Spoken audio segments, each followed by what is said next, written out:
Hey, how's it going, everybody? If you haven't been to my channel before, my name is Victor Sanchez.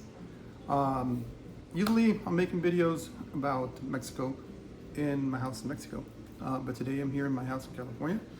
Just wanting to share with you guys some thoughts about the new elections in Mexico. What is my take? What do I see? And if maybe some of this stuff makes sense to you, be helpful to you, and make your decision a lot easier about moving to Mexico, building in Mexico, whatever your desires is about Mexico, addressing a couple of things that most people that are interested in Mexico think about.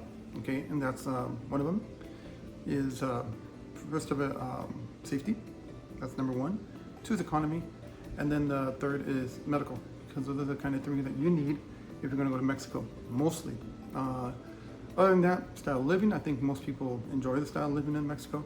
I think that is also going to be impacted with security. So let's talk about how this presidential election, I believe, is going to impact those few things in Mexico in a very positive way.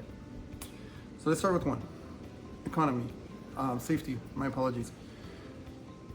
Where one of the biggest things that Mexico has that everybody knows is that a lot of the areas in Mexico are unsafe. Even the most popular areas, you've heard things happen. It happens everywhere, okay? And I've discussed this before. I don't believe safety is rampant throughout Mexico. However, there is big pockets of areas where safety is a big concern. And obviously it makes it very uncomfortable to either drive through Mexico or go to certain places in Mexico, even places like Tulum, where a lot of people like to visit. So how does this election impact safety?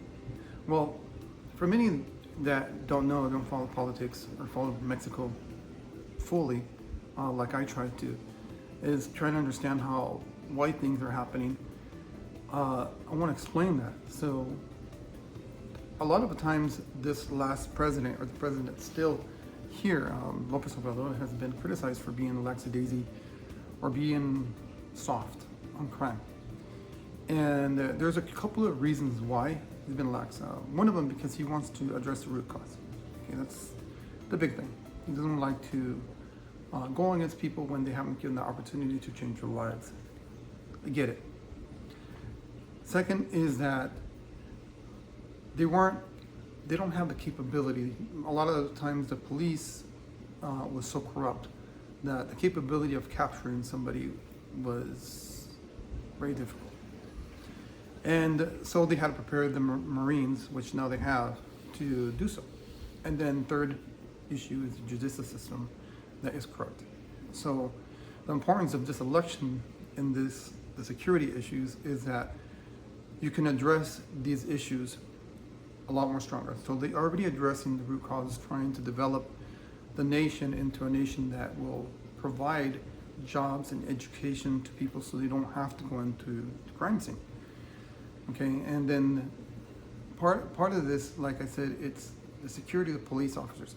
The police officers were easily corrupt because, and they shouldn't, but it is because they don't get paid a fair wage, and they're in danger all the time, and so it's all easier to sway away. Not all of them, but many.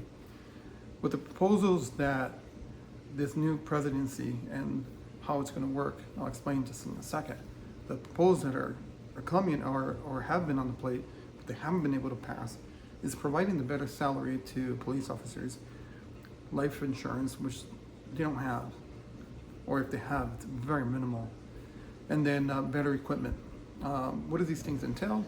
Well, obviously the better salary is more money for them, so they become less corruptible.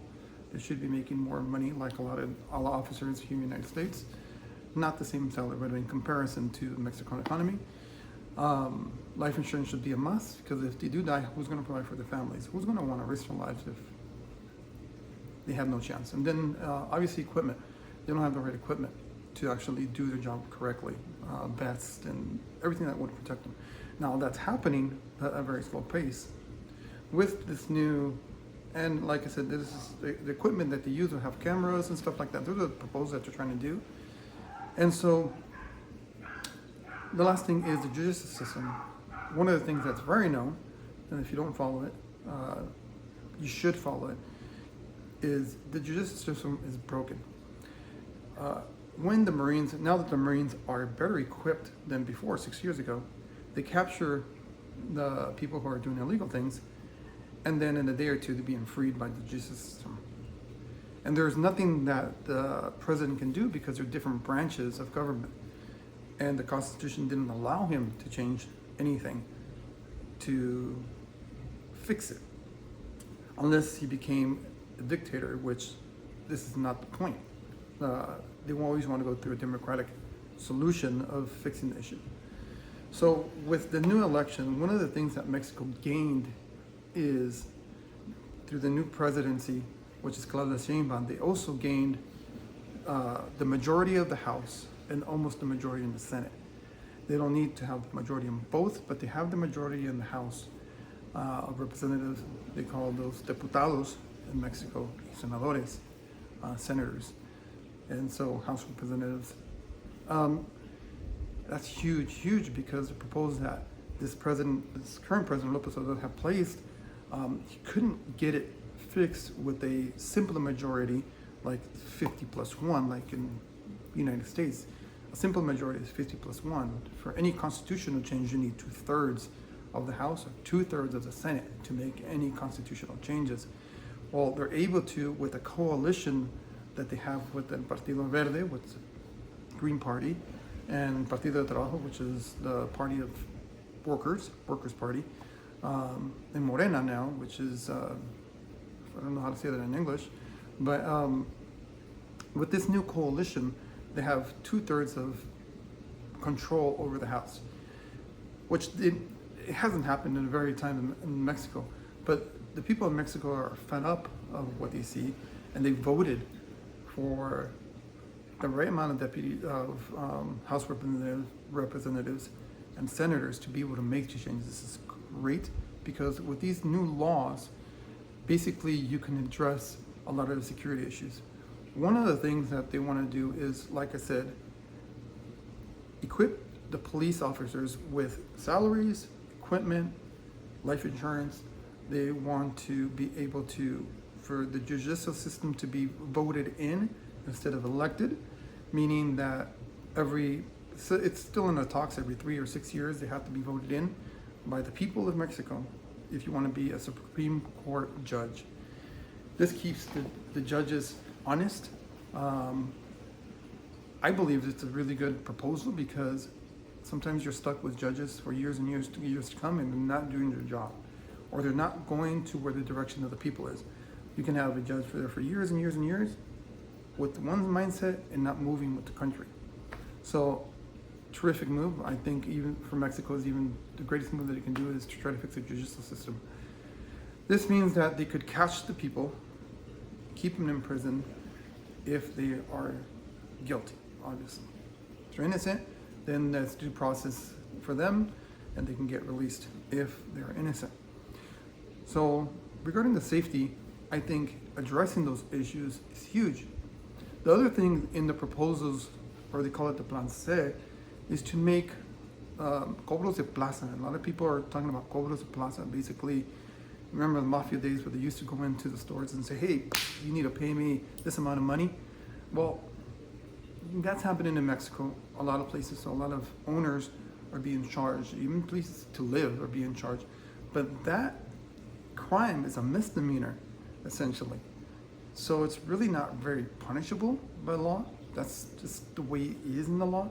But by changing the law, they're going to make it a felony, which is huge, because it changes how you punish that. And they're trying to get that law passed. They couldn't get it passed.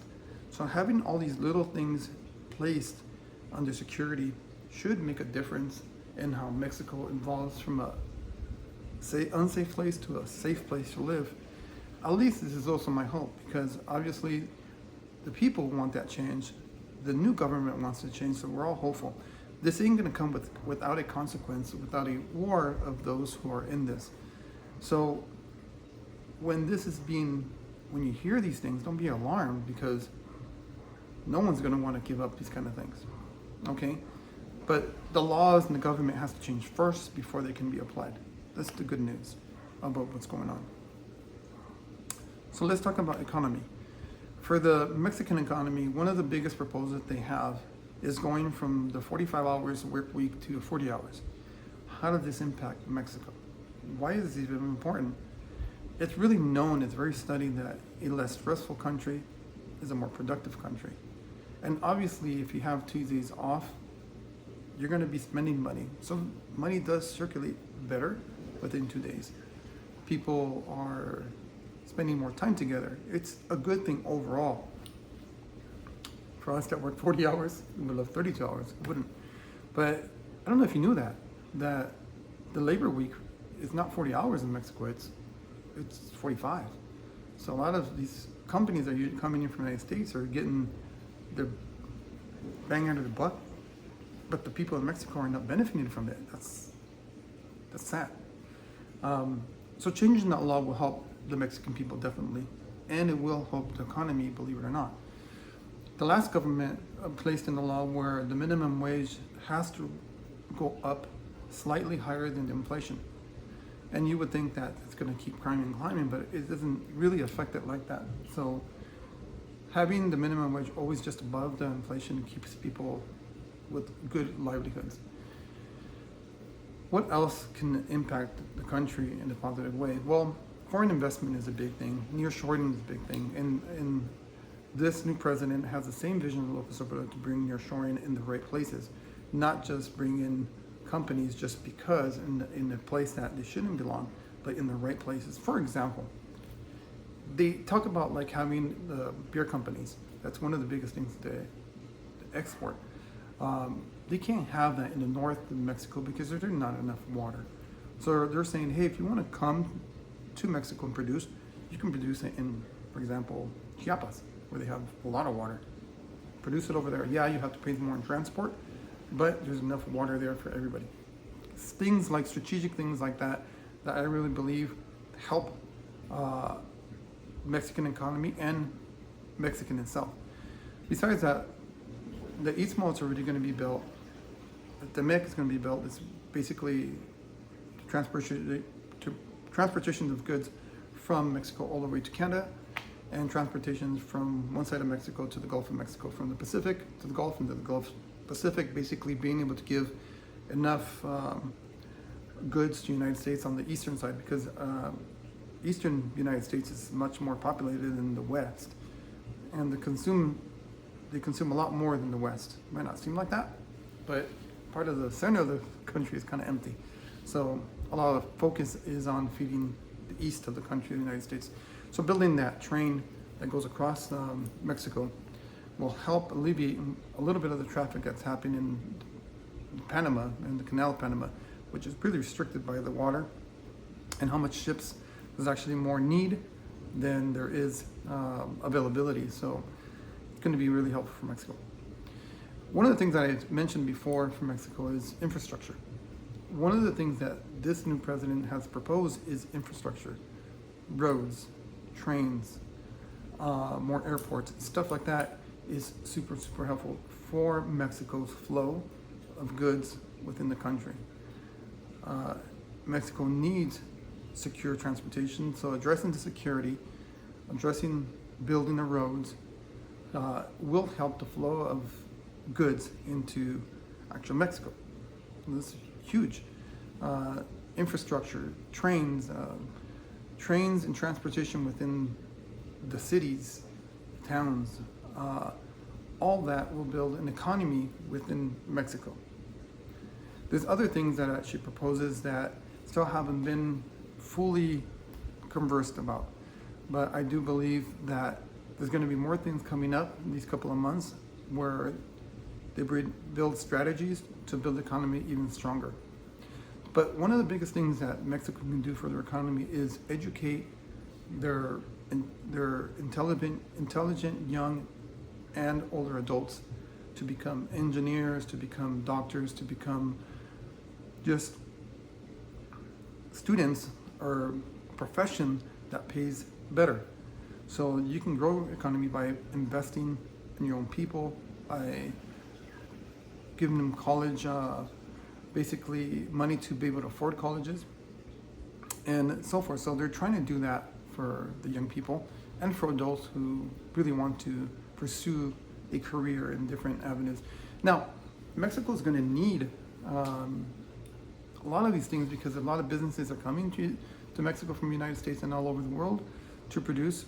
And so they're going to need people that learn business administration, engineering, and stuff like that.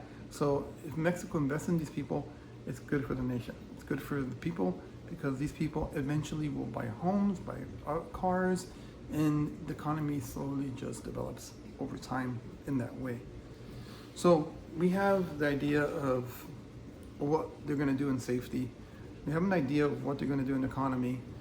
And so what are they doing in medical? So one of the things that they want to do is medical for all, which is probably really one of the hardest things to do it right.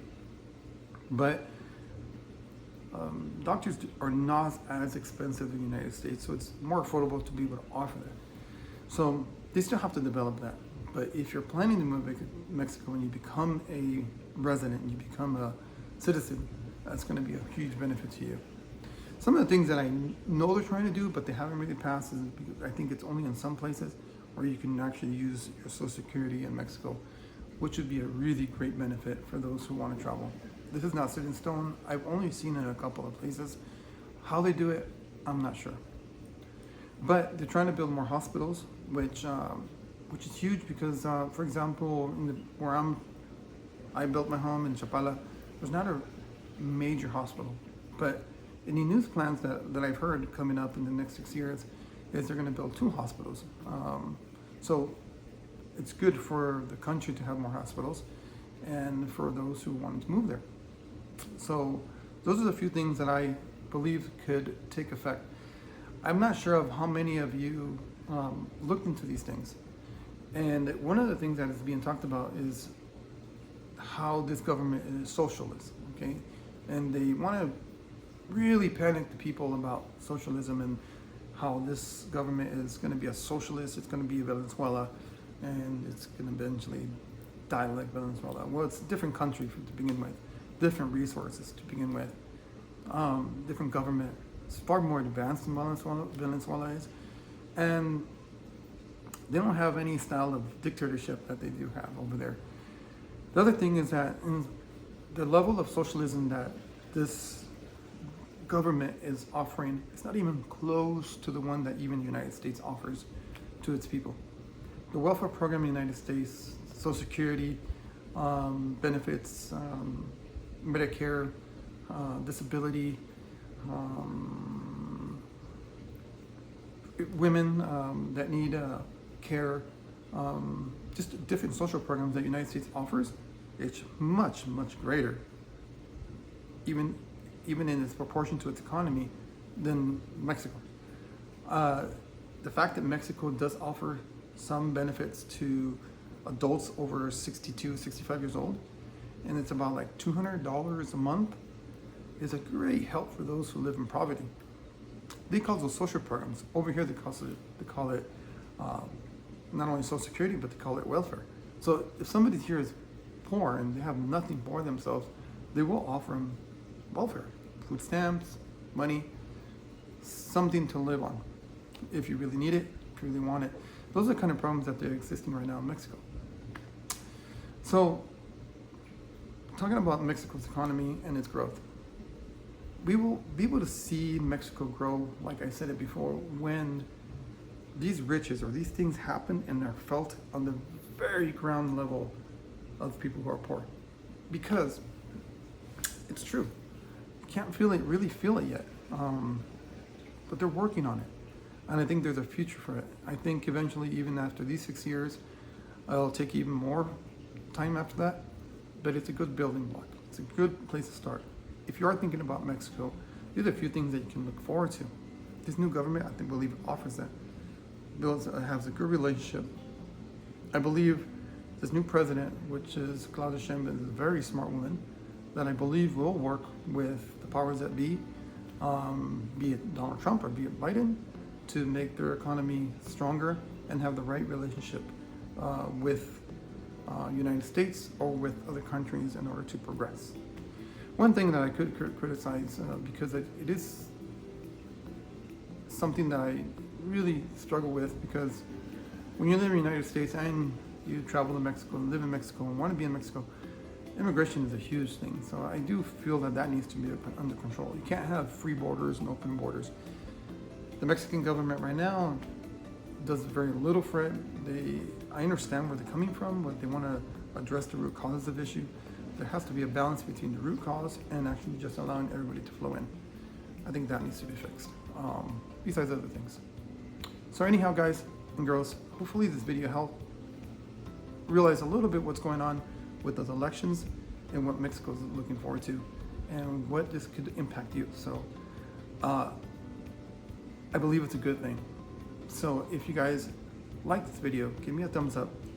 I don't know if YouTube punishes me for these kind of videos. I don't see them move as much, or maybe the people who watch these videos are not as interested. So leave a comment if these videos are not interesting for you, or leave me a comment if it was helpful to understand how it works or what's going on with these elections, because a lot of people don't know. So leave me a comment down below, give me a thumbs up, and I'll probably be making another video pretty soon, but I'm going to take a long break. Been making videos for a few years, so I might make one of my trip to Puerto Peñasco. I haven't done one in a while, and then after that, probably take a 2-month break, 3-month break, and be off of this, but I'll be back. All right, God bless you guys. Until next time.